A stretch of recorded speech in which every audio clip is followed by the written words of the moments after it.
Katia Schmitt et ses invités. Bonjour messieurs, dames, bonjour Katia. Bonjour mademoiselle. En forme? En forme, et vous? Et justement, pour décrocher un job, un entretien, eh bien, il faut avoir une certaine confiance en soi. Ça vaut mieux. Il vaut mieux mettre tous les atouts de son côté. C'est pas toujours facile. Alors, comment se dépasser, optimiser ses atouts? Eh bien, un coach professionnel peut bien sûr vous aider à franchir ces obstacles. On va en parler avec Angélique Lemont. Je rappelle que vous êtes coach professionnel diplômé de l'université Paris 8 avec votre entreprise Humanum Coaching. Alors, est-ce qu'on peut tout d'abord définir le rôle du coach professionnel, hein, parce que moi, j'ai beau donner des conseils, etc. Mais bon, je suis sûrement très mal placée, quoi. Oh, Alors, mais non. alors, on vous écoute, vous, la professionnelle. Tout à fait. Le coaching, en fin de compte, est un accompagnement professionnel personnalisé qui permet à la personne coachée d'atteindre des objectifs, des résultats concrets en fonction de ses ressources et en fonction de sa demande. Et il s'avère que parfois, cette personne rencontre des obstacles à son développement, tels que la confiance en soi, le manque de confiance en soi.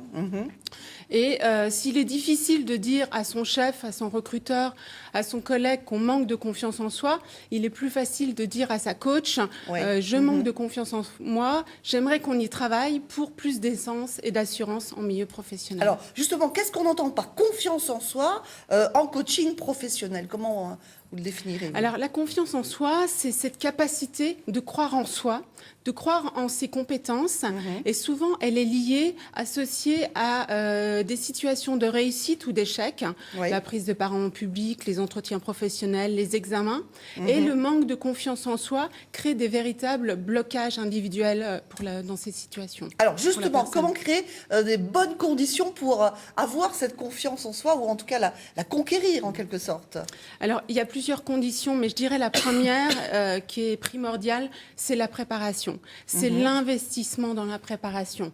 Donc, vous simulez des entretiens, par exemple, voilà, tout à d'embauche. fait. Dans les entretiens d'embauche, par exemple, pour assurer l'aisance, la prise de parole en public, par exemple, on fait de la répétition, de l'investissement, l'anticipation de questions, et s'entraîner en grandeur réelle permet de faire face à l'événement et d'avoir confiance en soi. Un deuxième point aussi, c'est la lucidité. Ne pas mettre la barre trop haute, de fixer des objectifs proches de soi, de ne pas griller les étapes aussi, c'est une condition pour réussir. Une autre étape aussi, c'est savoir s'écouter, savoir s'entendre, accepter de dire non si un job ne nous convient pas. Ça, c'est important aussi. Ou remettre à plus tard, je dirais, l'emploi qu'on espère, mais à plus tard, parce qu'on a besoin de plus de confiance en soi. La consistance aussi a son importance dans la confiance en soi. La consistance, c'est se mettre en accord par rapport à ses paroles, ses actes et ses gestes. En recherche d'emploi, par exemple, ne pas mentir sur son CV. Être en accord avec soi-même, avec son parcours. C'est un point important. La bonne ambiance aussi. Créer quelque chose, une émulation positive qui permet à la personne d'être en confiance. Tous ces points-là, toutes ces conditions, je dirais, permettent une confiance en soi en milieu professionnel. Alors justement, milieu professionnel, etc., c'est important la confiance en soi, c'est important aussi la confiance aux autres. Oui, tout à fait. La confiance en soi appelle la confiance des autres. C'est clair qu'aujourd'hui, si on a confiance en soi, elle est contagieuse. Elle donne envie aux autres de venir vers nous.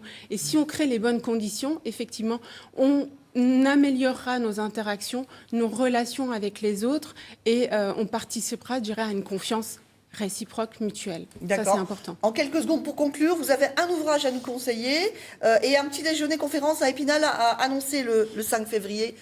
Vous nous donnez le thème également. Tout à fait. Alors, le livre que je conseille pour certains d'entre eux, et moi je me base sur le livre de La confiance en soi de Lionel Bélanger, Donner confiance pour avoir confiance vis-à-vis des autres, et le petit déjeuner conférence qui est sur une toute autre thématique, c'est la souffrance au travail, comment améliorer, je dirais, les conditions de travail pour un mieux-être au travail. Le 5 février à Épinal. Merci beaucoup Je vous à remercie. tous les deux. Merci.